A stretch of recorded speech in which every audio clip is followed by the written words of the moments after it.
Greetings, fellow humans. Welcome to Sam and Max Surfin' the Streams. I'm Max. I'm Sam. And we are here to talk about the first episode of the second season of Happy.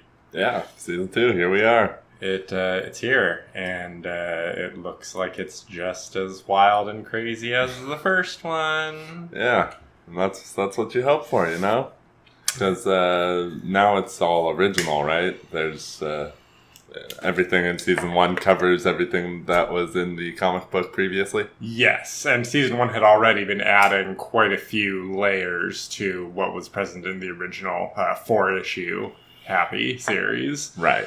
Like all the stuff with the extended gangster plot and this demonic possession thing happening. Right. And cockroaches and whatnot. Sunnyshine isn't a character thing in the book. Yeah. So this is it's well into being its own monster. Very nice. Although I did notice that this episode, like the villain plot, seems a lot like the villain plot from a different Grant Morrison comic, one of his Klaus comics. Oh, really? Yeah, where the plan was to taint the classic Christmas by having a bunch of mall Santas go on a killing spree in the American streets so that they could retire the old school Santa Claus because public opinion would be so negative and bring in this new, like, super corporate approved younger Santa Claus. Right. Like with the nuns. Right, that's the first thing I thought of when we had the sequence with the nuns all exploding. Yeah, good sequence. Yeah, that was shocking. I don't know what we were expecting from this episode and season, but that wasn't it. Yeah, no, definitely not. That was, completely unexpected. Very delightful. Yeah, having these nuns chase each other crazily through the streets, and we find out later that they've all been doped up on hallucinogens and been told that if they can find the detonator, it'll blow up the one closest to the detonator and all the others will live. Well, I mean, that's what the one who lived told the police. Now, so that's my question is, do you think she was being honest when she said that? No, you think that it was straight up? Yeah, if you push this button, your sisters will die and you will live. Interesting. I do wonder if we'll get a definitive answer on that. Or if it will just be left open. Because it definitely seems like the Easter Bunny would have said that, and that the sisters, being good nuns, would have said, like, oh, well, clearly we can't have any of us die, so we'll all die. Right. Which, I mean, I guess either way, that was the initial plan that they appeared to be. Yeah, but all the fighting of the nuns on their way. Yeah, you don't think they were fighting to be the one to die? No, I don't think so. Alright, interesting. I guess it depends on which light they want to cast on the nuns in general. Right. Yeah, we'll see. I guess that will be a going concern. Although I gotta say, the one thing that was kind of irritating to me in this episode was when we saw the nun getting interviewed by the two cop partners. The two worst cops ever. They're terrible cops, and they are just obnoxious characters. Oh, man. Yeah. Like, you want to shoot both of them. Yeah. I'm not looking forward to the idea that we're going to be seeing a lot more of them being really sarcastic all the time. Well, that's true, but, obviously those two cops aren't good guys. I expect that we will see them die at some point. Yeah, but enough beating around the bush. This is Christopher Maloney's show. It really is. And it's crazy. Like, I just don't understand where he's pulling this performance out of. Like, yeah, every single thing that comes out of his mouth is goddamn hilarious. It's true. And everything he does that you see him do, be it with his body or his face, also hilarious. It's incredible. Yeah, I mean, he's overshadowing the hell out of almost everyone who happens to be in a scene with him. Oh, yeah. He's bouncing around, various empty homes being shown. Yeah. Having a real tough time staying mostly sober. But not very different of a character. Right, and I mean, he is really loading up on the alcoholic mouthwash all the time. Like, full sobriety may not quite be where he is yet. Yeah, that's true. You gotta have that thimble. And, so he's also a real good fighter. As we discussed while we were watching the episode, he's kind of like Wolverine. Yeah, it's true. He is basically invincible. Every time he's in a room, like he can be in a room and there can be 20 guys around him, heavily armed, and you don't ever really think to yourself, Nick might lose this one. Like, yeah, no. When he's skating around the floor of the warehouse in what's essentially a slapstick Looney Tunes sequence of him accidentally killing all of the guys. Right, but also, as you mentioned, that oil fight in Transporter, but this time it's blood. It's blood and it is sloppy. Yeah, no exact movements like in that one. He has to stop an organ transplant situation that he inadvertently caused. Well, has to. It's kind of a stretch. More like he accidentally stops an organ transplant that he accidentally caused. Right. Yeah, because this guy got into the cab that Nick is now driving. He's never heard of Uber. Or he has. He knows it's an app. Right. Well, I'm... Happy told him. Oh, did Happy say that? We didn't see Happy say it, but he totally looked over his shoulder and he's like, I know what it is. It's an app.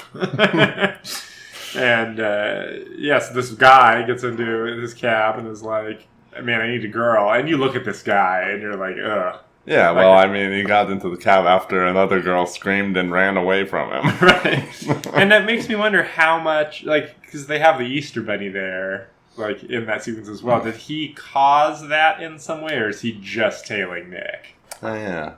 I kind of felt like he was just tailing Nick. I guess at the end of the episode, the reveal of who the Easter Bunny is. And I'm glad they decided to reveal it right away. Yeah, me too. It kind of did make it seem a lot more like he was personally out to get Nick. Right, because he says, why would I... be in it for revenge. Right, while being clearly in it for revenge and holding a huge grudge. Oh, yeah. He's got like a demonic red eye now. I don't know what's up with that. Yeah, that's pretty cool. You want to reveal who it is? Yeah, it's Smoothie. Smoothie's back. From the first season. Didn't die. Or did die and got brought back. We don't know. Lost an eye. This is a show that has both demonic elements and seemingly alien elements. So there's all sorts of reasons why he could still be alive. But I'm really glad he is, because Patrick Fischler is such a compelling actor. He really is. He does a great job. He's one of the few guys who can stand in a scene with Maloney and not get overshadowed. Oh, yeah. They play off each other well. So well. And he's so creepy. He's so creepy all the time. Yeah. It's good stuff. I liked the prison sequence where the lady got stabbed by the old nun. The prison sequence where a lady got... Oh, right, yeah. When Blue's sister comes to see him and she's just letting him know that the demon that's in him isn't going anywhere. And it turns out the only place it could go is her, right? Yeah. And her... I don't know if it's not a relative. Yeah, it's just the old... It's not a nun. It's the...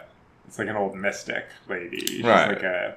I don't want to use the word gypsy because, people don't like the word gypsy anymore. Oh, right. But that's definitely... She's like a Romanian mystic woman. Right. Was she in season 1 with all the blood or whatever, placenta gross stuff? Yeah, remember that one episode the whole episode was like a reality TV show just following that lady? Right. Yeah, it was that whole thing introduced us to this sect, this like area that's next to Blue's criminal organization that has all the knowledge of all the demon stuff that's going on. Yeah. So we'll see more about that. Yeah, and Blue is 100% possessed by a demon that can take over his body and speaks with a British accent. Yeah.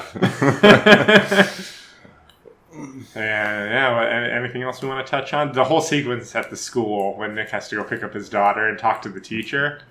Yeah. And he delivers his rant against the rigors of standard public education, and it's all just so funny. It is. He really sells it. I I've never seen anything so embody the term dark comedy.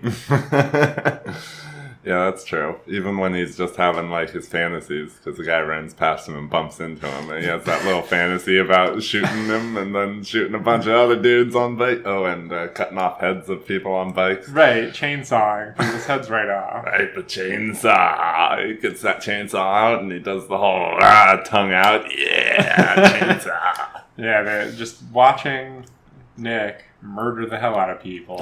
So much murder. This is the murderiest show where the main character is murdering so many people all the time.